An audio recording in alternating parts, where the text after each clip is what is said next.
Grooming day pala ni Chuchu. Nagbaon na nga kami dyan ng shampoo at cologne ng Fat Cat. Hindi nga alam ni Chuchu kung saan kami pupunta. Ang dami kasi nagtatanong kung naliligo ba si Chuchu. Mamaya nyo malalaman yung kasagutan. Dito nga kami sa Doghouse Grooming Salon.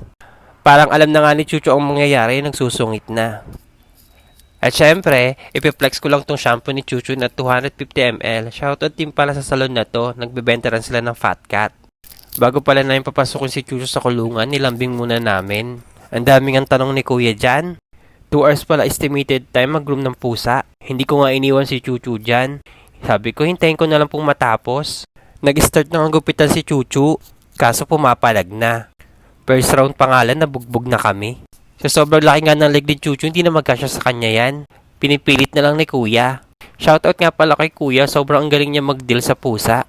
Kasi nakwento rin namin yung first groom niya. Nagkaroon nga si Chuchu ng